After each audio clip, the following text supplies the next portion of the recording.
the United Nations should also embark on a process of serious recalibration and establish its own reset agenda. Since the organization's founding, the number of UN member nations has nearly quadrupled. And quite frankly, it is not the same world that it was back then when the UN was formed. I mentioned earlier that I began my second non-consecutive term as president this past January. My first term ended in January 2017. In that span of time, 8 years, the world has changed with such ferocity. My first days in office after my return felt as though I had just awakened from a Rip Van Winkle-style sleep. Now, no, that was only after 8 years. Imagine then what it will be like after 80 years since the founding of the United Nations. In 1945, the sun had not yet set on the largest empire in history. The most common mode of international travel was by sea. The personal computer had not been invented, let alone made portable. And television, a new convenience, was still in its infancy, albeit in black and white color.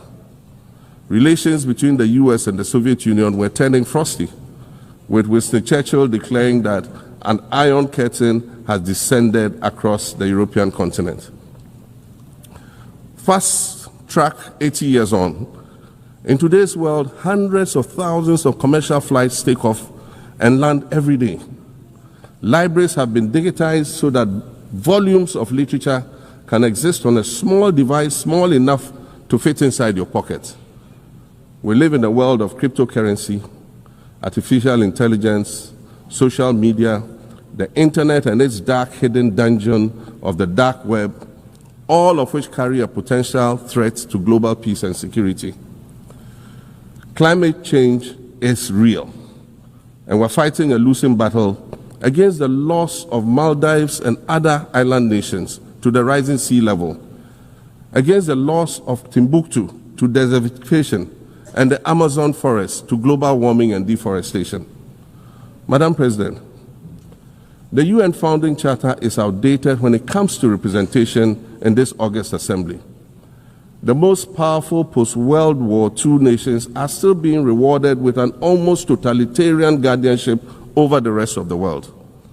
And yet, the first sentence in Chapter 2, Article 1 of the UN Charter declares that the organization is based on the principle of sovereign equality of all its members. If this were true, and was the case, a continent as large as Africa, with its numerous UN member states, would have at least one permanent seat on the Security Council.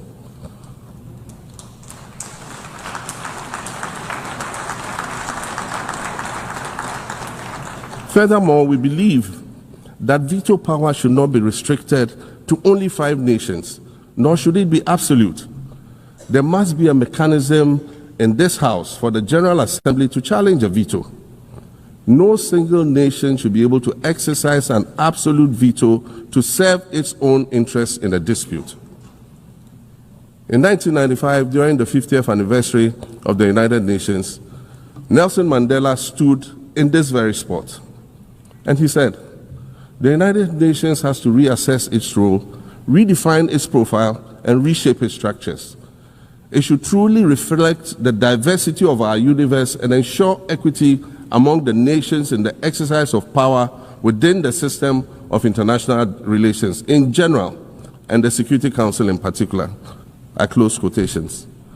30 years later, we African leaders are still making the same simple request for a permanent seat on the Security Council with the power of a veto. So today, Madam President, I stand here in this exact spot and ask the world, if not now, then when? We demand not only a reform of the Security Council, but also a reset of the global financial architecture, which is currently rigged against Africa. Africa must have a greater say in the world's multilateral financial institutions. And while I'm making requests, I'd like to call for the removal of the blockade on Cuba. As Dr. Kwame Nkrumah, our nation's founder, famously said, "We seek to be friends with all and enemies to none." The Cuban people shed their blood on African soil in the fight against apartheid. And indeed, Cuba has been and continues to be a faithful friend of Africa. You see, the very fact that I can stand here and ask these things and say these things, and the fact that all nations can ostensibly gather here to address critical global issues, air our grievances, and express our concerns, that is what makes the survival of this organization so important. In every old city or village, you will find a town square, or a courtyard, or a plaza that once served as a gathering space for the citizens of the community and their leaders.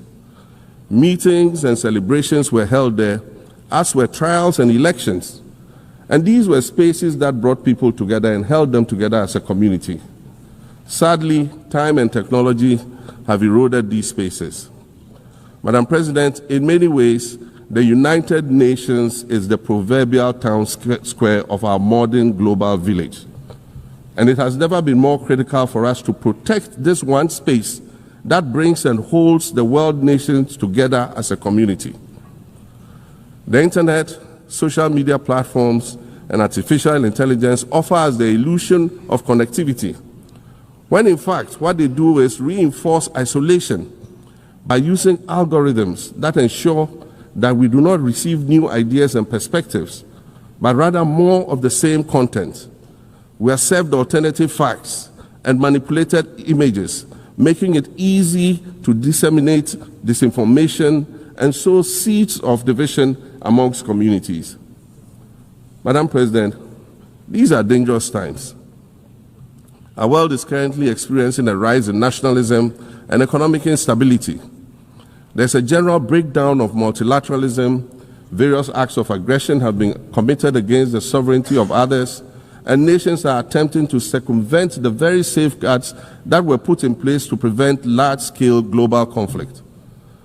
These conditions are all too similar to the ones that led to the League of Nations' failure in fulfilling its mandate. The denial of visas to President Abbas and the Palestinian delegation sets a bad precedent and should be deeply worrying to all member nations of the United Nations. Ghana recognized the state of Palestine in 1988 and supported a two-state solution to the conflict since then. And I say, contrary to the claims of some, a two-state solution would not be a reward for Hamas. It would rather be a reprieve for the hundreds of thousands of innocent women and children and people who are facing collective punishment and forced starvation for no reason other than the fact that they are Palestinian. For nearly 2 years and for the fear of reprisals, we here in this General Assembly have been playing hide and seek with language to find the right words to help us avoid or excuse what we all know is taking place in Gaza. But here's the thing, it doesn't matter what you call it. If it looks like a duck, it swims like a duck, and quacks like a duck, well, then it must be a duck. The crimes in Gaza must stop.